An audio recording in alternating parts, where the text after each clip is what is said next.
Hi welcome back to my channel. ఈరోజు కథ నీతోనే నా పయనం 14వ భాగాన్ని వినేద్దాం. అభి సాంగత్యంలో తనని తాను సముదాయించుకుని అభి వైపు చిరునవ్వు విసిరి ఇంద్రజాక్షి ఉన్న వైపు కదులుతుంది.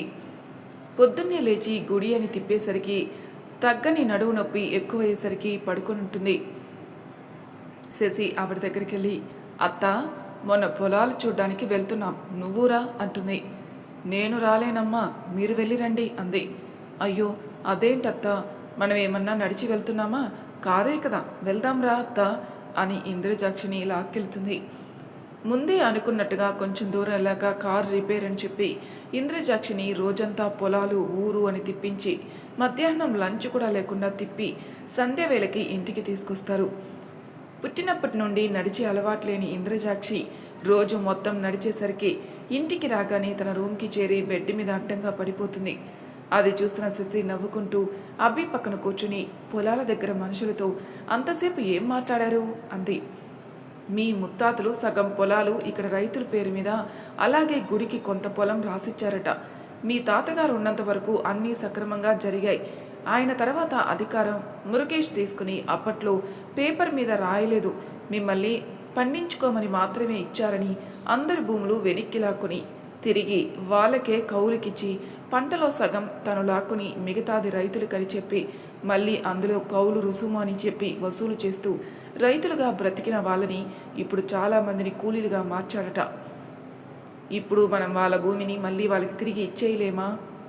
ఇవ్వచ్చు శశి, ఇక్కడ మీ లాయర్స్తో మాట్లాడి అసలు ఆస్తి ఎంత, ఎలా డివైడ్ చేశారు అంతా కనుక్కోవాలి. నేను రేపు చెన్నై వెళ్ళి డీటెయిల్స్ మొత్తం కనుక్కొని వస్తాను.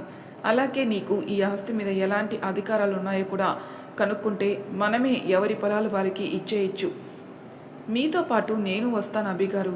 ఇక్కడ ఒక్కదాన్ని ఉండాలంటే భయం వేస్తుంది. భయం ఎందుకు శశి? మీ అమ్మా నాన్న నీకు తోడుగా ఇక్కడే ఉంటారు. అయినా నేను మార్నింగ్ వెళ్ళి ఈవినింగ్ అంతా తిరిగి వచ్చేస్తాను, సరేనా? సరే, ఫ్రెష్ అయ్యండి, డిన్నర్ చేద్దాం అని చెప్పి తను కిచెన్ వైపుకి కదులుతుంది. శ్యామల గారు అప్పటికే వండినవన్నీ సర్వెంట్స్ చేత డైనింగ్ టేబుల్ మీద పెట్టేసి ఉంటుంది. శశి కిచెన్లోకి రావడంతోనే అదే విషయం చెప్పి తను కూడా ఫ్రెష్ అయ్యి రమ్మంటుంది. అందరూ తినడానికి కూర్చున్న ఇంద్రజాక్షి రాకపోయేసరికి సర్వెంట్స్ని చూసి రమ్మని పంపిస్తుంది. వాళ్ళు తిరిగి వచ్చి నిద్రపోతుందని చెప్పేసరికి, మీరు తినేశాక మిగిలిన అన్నం మొత్తం కుక్కలకి వేసేసి నీట్గా సర్దేయండి అని చెప్పి శశి వాళ్ళు తినేసి తమ గదిలోకి వెళ్తారు. శశి చెప్పినట్టే వాళ్ళు తినగా మిగిలినది బయట కుక్కలకి వేసి మొత్తం సర్ది పడుకుంటారు. ఎప్పుడో అర్ధరాత్రి ఆకలికి మెలకు వచ్చిన ఇంద్రజాక్షి భరించలేని ఒళ్ళు నొప్పులతో కుంటుకుంటూ వచ్చి గిన్నెలు చూసేసరికి అన్నీ ఖాళీగా ఉండి వెక్కిరించడంతో డైనింగ్ టేబుల్ మీద ఉన్న అరటిపళ్ళు తిని మళ్ళీ వెళ్ళి పడకేస్తుంది. అభి రెడీ అయి చెన్నై బయలుదేరుతూ శశికి జాగ్రత్తలు చెప్పి ధనంజయ్ గారితో మాట్లాడి జాగ్రత్తగా ఉండమని హెచ్చరించి వెళ్తాడు. బాలుడు పొద్దెక్కాక రూమ్ నుంచి బయటకు వచ్చిన ఇంద్రజాక్షి తినడానికి కూర్చునేసరికి, హలో గజం, ఎక్కడికి కూర్చుంటున్నావు? ఈ రోజు నుంచి పని చేస్తేనే నీకు ఫుడ్, లేదంటే లేదు అని చెప్తుంది శశి. శశి అలా అనేసరికి ఆశ్చర్యంగా చూస్తూ, అదేంటి శశి, నాతో ఇలా మాట్లాడుతున్నావు అని అడుగుతుంది. ఇంకా ఇలా కాక ఇంకెలా మాట్లాడతాననుకున్నావు? నువ్వు చేసిన యాక్టింగ్కి పడిపోయాననుకున్నావా? అది జరగని పని. నిన్ను ముప్పు తిప్పలు పెట్టాలని ఫిక్స్ అయ్యే ఉండమన్నాను. అసలైతే ప్రేమగా ఉండి పని చేయించి టార్చర్ చేద్దాం అనుకున్నాను.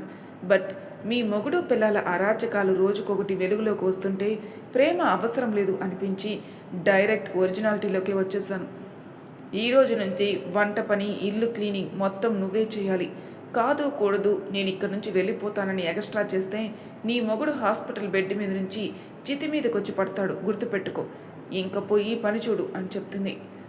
ఎటూ వెళ్ళడానికి లేకుండా తనని లాక్ చేసేసరికి, ఒక్కసారి నా మొగుడు హాస్పిటల్ నుంచి ఇంటికి రాని, నీకు నీ వెనక ఉన్న వాళ్ళకి చావు ఎంత భయంకరంగా ఉంటుందో చూపిస్తా అని కోపంగా అనుకుని శశిని తిట్టుకుంటూ కిచెన్లోకి వెళ్తుంది. రోజు మొత్తం కాసేపు కూడా కూర్చొనివ్వకుండా ఆ పని ఈ పని అని అన్నం కూడా పెట్టకుండా ఎండగడుతుంది. చెన్నై వెళ్ళిన అభి అక్కడ లాయర్ని కలిసి పని ముగించుకొని మళ్ళీ ఊరికొచ్చేసరికి రాత్రి 10 దాటుతుంది టైం. అభి రావడంతోనే శశి పరుగున వెళ్ళి అభిని హత్తుకుంటుంది. ఏంటి మేడర్ గారు, మమ్మల్ని మిస్ అయ్యారా అని కౌగిలి బిగిస్తూ కొంటిగా అడుగుతాడు అభి. అవును, మిస్ అయ్యాను. ఒంటరిగా ఉన్న భావన ఉంది పొద్దుటి నుంచి అని కౌగిలి విడిపించుకుని రండి డిన్నర్ చేద్దురు అంటుంది. ఫస్ట్ ఫ్రెష్ అయి వస్తాను, చిరాగ్గా ఉంది అని రూమ్కి వెళ్ళి ఫ్రెష్ అయి వచ్చేలోపు కర్రీలన్నీ మళ్ళీ వేడి చేసి టేబుల్ మీద అరేంజ్ చేస్తుంది. అబ్బి వచ్చి కూర్చున్నాక తనకి వడ్డించి శశి కూడా వడ్డించుకుంటుంది. అదేంటి శశి, నువ్వు తినలేదా ఇప్పటి వరకు? లేదు, మీరు వస్తే మీతో తిందామని ఎదురు చూస్తూ కూర్చున్నాను. ఇంత టైం వరకు తినకుండా నా కోసం ఎదురు చూస్తూ కూర్చున్నావా అని బాధగా అడిగి తనే తినిపిస్తాడు. అభి ప్రేమగా తినిపిస్తూ ఉంటే మారు మాట్లాడకుండా ఆనందంగా తింటూ ఉంది.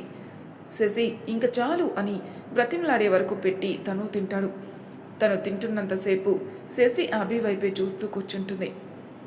తినడం అయ్యాక రూమ్కి వెళ్ళి అభి ల్యాప్టాప్ పట్టుకుని బాల్కనీలో కూర్చుంటాడు. శశి డోర్స్కి తాళాలు వేసి రూమ్కి వచ్చి బాల్కనీలో లైట్స్ వెలుగుతుండేసరికి అటు కదులుతుంది. ల్యాప్టాప్లో లీనమైన అభిని చూస్తూ తన పక్కన కూర్చుని డిస్టర్బ్ చేయకుండా తను చేసే వర్క్ గమనిస్తూ ఉంటుంది. అరగంట పాటు సీరియస్గా వర్క్ చేసిన అభి తర్వాత తేలిగ్గా నిట్టూర్చి ఒక మెయిల్ సెండ్ చేసి ల్యాప్టాప్ క్లోజ్ చేస్తాడు. ఏంటమ్మో, కనీసం మాట్లాడకుండా సైలెంట్గా కూర్చున్నావు? మీరు సీరియస్గా వర్క్ చేస్తుంటే డిస్టర్బ్ చేయడం ఎందుకని సైలెంట్గా ఉన్నాను. ఇంతకీ ఏంటి ప్రాబ్లం? మనం నాన్న కంపెనీతో టైఅప్ అవ్వడానికి ప్రాసెస్ స్టార్ట్ చేశాడు గౌ. అందులో ఒక డాక్యుమెంట్ మిస్ అయిందట. దానికోసం కాల్ చేస్తే నేను చెక్ చేసి పంపాను. ఇంకా మనం ఈ ఊర్లో ఎన్ని రోజులు ఉండాలి? ఏమైందమ్ము, ఇక్కడ ఏదైనా ఇబ్బందిగా ఉందా నీకు అని శశి వైపుకు తిరిగి తన్ని హత్తుకుంటూ అడుగుతాడు. ఇబ్బందిగా ఏం లేదు, కాకపోతే ఇన్ని రోజులు నేను అమ్మా నాన్న తిరగాడిన ఇంట్లో ఉన్నా నాకు ఆ విషయం తెలియక ఏమీ పట్టించుకోలేదు. వాళ్ళ గుర్తులన్నీ ఆ ఇంట్లోనే ఉన్నాయి. నాకు అవన్నీ చూడాలనిపిస్తుంది అభిగారు అంటూ బాధని గొంతులోనే దిగమింగి చెప్తుంది. శశి మొహాన్ని తన చేతుల్లో పట్టుకుని కొన్ని రోజులు ఆగమ్ము, ఇక్కడ వీలైనంత తొందరగా పనులు కంప్లీట్ చేసుకొని వెళ్ళిపోదాం, సరేనా అని మళ్ళీ అభి ఎదపై తలవాల్చి కళ్ళు మూసుకుంటుంది. అమ్మో, నిన్నొట్టు అడుగుతాను, నీకేమనిపిస్తే అది చెప్పు. అడగండి అభిగారు, నా మనసులో ఏదనిపిస్తే అదే చెప్తాను. ఈ ఆస్తి మొత్తానికి ప్రస్తుతానికి గార్డియన్ని నువ్వు, కానీ ఆస్తి మొత్తం మీద హక్కు కంప్లీట్గా మనకు పుట్టబోయే బిడ్డకి మాత్రమే ఉంటుంది. నా మనసులో ఏముందంటే పొలాలు ఊరి వాళ్ళకి ఇచ్చేశాక మిగిలిన ఆస్తి మొత్తం ఆర్య అనుకి సమానంగా రాసిచ్చేద్దామని ఉంది. నువ్వేమంటావు? శశి ఒక్క ఉదుటిన పైకి లేచి నిజంగా అంటున్నారా అని అడుగుతుంది. నిజంగా నిజం అని నవ్వుతూ చెప్తాడు. అభి గారు, నేను చాలా హ్యాపీ తెలుసా. నాకు నిన్నటి నుండి ఇదే అనిపిస్తుంది, కానీ మీకు చెప్పాలంటే ఏమనుకుంటారని ఆగాను అంటుంది. నేనేమనుకుంటాను తింగరి అని తలపై మొట్టి, నాకు నువ్వొక్కదానివే చాలు. ఈ ఆస్తి అంతస్తులు నాకొద్దు. వాటన్నిటికన్నా విలువైన నువ్వు మాత్రమే కావాలి అని చెప్పి తేనెలూరే పెదవుల్ని అందుకునేసరికి శశి తన్మయత్వంతో అభిని అల్లుకుపోతుంది. కాసేపటికి విడిపడి సిగ్గుపడుతూ అభి ఎదపై తలవాల్చి అలానే నిద్రపోతుంది. కలలా మిగులుతుంది అనుకున్న తన ఊహ నిజమై కళ్ళ ముందు నిలిచేసరికి అలానే శశిని హత్తుకుని ఎప్పటికో నిద్రలోకి జారుతాడు అభి. చలి పెడుతున్నా కూడా రూమ్లోకి వెళ్లకుండా బాల్కనీలోనే నిద్రపోతారు ఇద్దరు పొద్దున్నే వరకు. ఆ ఊరి పంచాయతీ పెద్దలు అభిని కలవాలని కబురు పంపేసరికి ధనుంజయ్ గారు అభికి కాల్ చేస్తారు. ఫోన్ మోగడంతో మెలకు వచ్చిన అభికి అప్పుడే విచ్చుకున్న తామరపు మెరుస్తున్నట్టుగా శశి మొహం లేలేత కిరణాలకి మెరుస్తూ కనిపించేసరికి చెలి నుదుటిన చుంబిస్తాడు. ఇంతలో మరోసారి ఫోన్ మోగేసరికి లిఫ్ట్ చేసి మాట్లాడుతుండగా మెలకు వచ్చిన శశి తను ఉన్న పొజిషన్ చూసుకుని చిరునవ్వు పెదవుల మీద విరియగా అభి వైపే చూడకుండా రూమ్లోకి వెళ్తుంది. ఫోన్ మాట్లాడి రూమ్లోకి వచ్చేసరికి శశి స్నానం పూర్తి చేసుకుని రెడీ అవుతూ ఉంటుంది.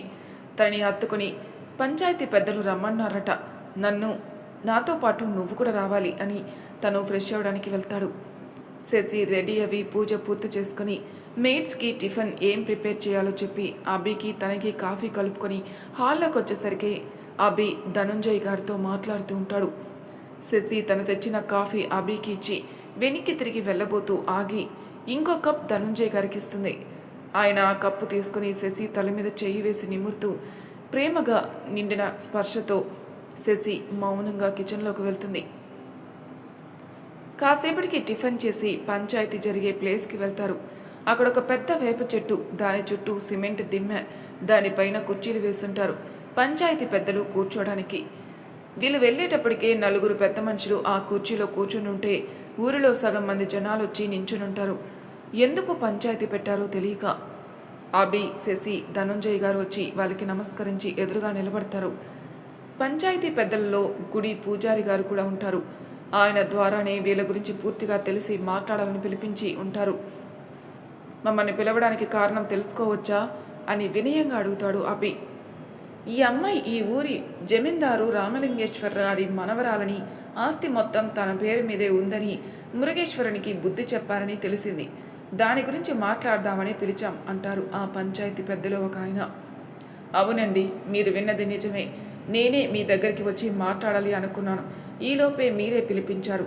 మురుగేశ్వరన్ బాధ ఇక మీద ఈ ఊరికి ఉండదు. అలాగే ఈ రైతుల నుంచి స్వాధీనం చేసుకున్న భూములన్నీ కూడా తిరిగి వాళ్ళకే దక్కుతాయి. అలాగే ఇక్కడ క్లోజ్ అయిన ఫ్యాక్టరీస్తో పాటు రైస్ మిల్లులు కూడా తిరిగి ఓపెన్ చేయిస్తాం.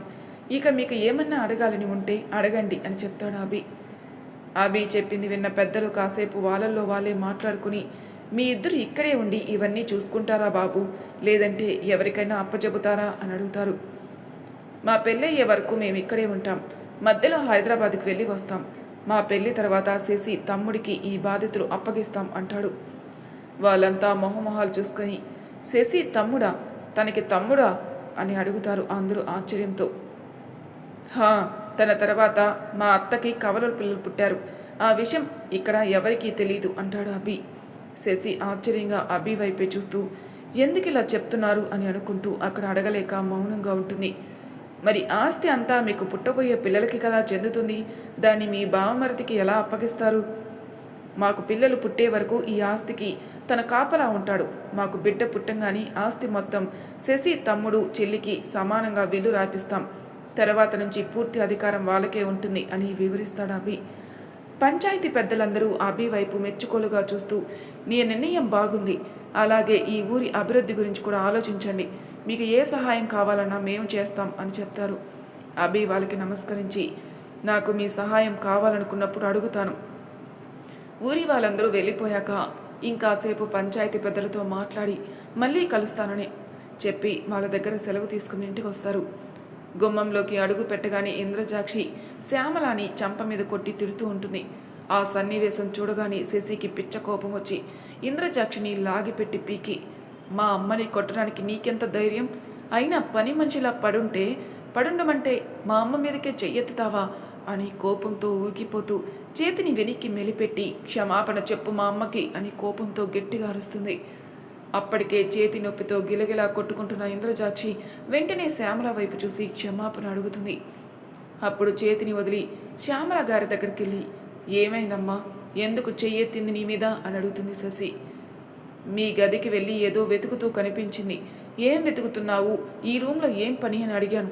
దాంతో కోపం వచ్చినట్టు ఉంది అంటుంది.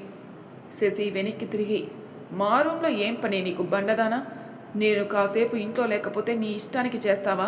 చెప్తానే నీ పని అని సర్వెంట్స్ వైపుకి తిరిగి, ఈ రోజు నుంచి ఒక్క పూట భోజనం మాత్రమే పెట్టండి. దీనికి కాదు కూడదని ఎగస్ట్రాలు చేస్తే నాకు చెప్పండి. ఏ కీలు కాకీలు విరిచి గుడిమెట్ల మీద కూర్చోబెడతా అని ఇంద్రజాక్షి వైపు కోపంగా చూస్తూ పైకెళ్తుంది. అమ్మ, మీరు బాధపడకండి. తను మిమ్మల్ని ఎదిరిస్తే మీరు భయపడాల్సిన అవసరం లేదు. మీరు ఇప్పుడు ఆవిడ కింద పని చేయట్లేదు, ఆవిడే మీ కింద పని చేస్తుంది. మంచిగా నోటితో చెప్పండి, వినకపోతే చేతితో చెప్పండి. ఎవ్వరం ఏమీ అనుకోం అని చెప్పి అభి కూడా శశి దగ్గరికి వెళ్తాడు. ధనంజయ్ గారు శ్యామలతో మాట్లాడుతూ ఉంటారు పంచాయతీలో జరిగిన వాటి గురించి. అభి పైకి వచ్చేసరికి శశి రూమ్లో కోపంగా అటు ఇటు తిరుగుతూ ఉంటుంది. అభి శశి నాపి, ఏమైందమ్ము, ఎందుకింత కోపం వచ్చింది? ఆ బర్రె మొహంది కాసేపు వదిలేసి వెళ్ళామో లేదు, అమ్మ మీద చెయ్యెత్తింది. మనం లేనిది చూసి నాకైతే తన్ని చంపేయాలనంత కోపం వస్తుంది. అభి గారు, నీకేం చేయాలనిపిస్తే అది చెయ్యి, నా సపోర్ట్ నీకే, సరేనా అని తన చేయి పట్టి కౌచులో కూర్చుంటాడు. శశి ప్రసన్నమైన మోముతో అభి వైపు చూస్తూ అంతలోనే పంచాయతీలో జరిగింది గుర్తుకొచ్చి, అభి గారు, ఆర్య అనుని మా అమ్మా నాన్నకి పుట్టిన పిల్లలని చెప్పారు ఏంటి? ఆ టైంలో నాన్న అక్కడే ఉన్నా కూడా సైలెంట్గానే ఉన్నారు ఎందుకు? మనం తీసుకున్న డెసిషన్ ప్రకారం అంతా జరగాలి అంటే ఆర్య అను కూడా ఈ ఇంటి వారసులనే తెలియాలి, అందుకని చెప్పా. ఇక ధనంజయ్ గారికి కూడా ముందే చెప్పాను నేను, అందుకే ఆయన సైలెంట్గా ఉన్నారు. అలాగే రేపు నేను మదురై వెళ్ళి మురుగేశ్వరునికి సంబంధించి కేసు గురించి కనుక్కొని మిగతా పనులు కూడా తొందరగా కంప్లీట్ చేస్తాను. అప్పుడే మనం హైదరాబాద్కి కూడా తొందరగా వెళ్ళగలం అంటాడు. అలాగే ఇప్పుడైతే వెళ్ళి లంచ్ చేద్దాం అని ఇద్దరు కిందికి వెళ్తారు. అభి, మురుగేష్ అలాగే ఆస్తి అలాగే ఊరికి సంబంధించిన పనులని తొందరగా అవ్వగొడుతూ ఉంటే శశి ఇంద్రజాక్షికి పగలే చుక్కలు చూపిస్తూ హైదరాబాద్కి కాల్ చేసి మాట్లాడుతూ రోజులు శరవేగంగా గడిచి 20 రోజులు ముందుకు వెళ్తాయి. ఈ 20 రోజుల్లో శశి అభి ప్రేమ మరింత బలపడితే శ్యామల ధనంజయ్ గార్ల చూపించే ప్రేమతో శశి వాళ్ళతో క్లోజ్గా మూవ్ అవుతుంది.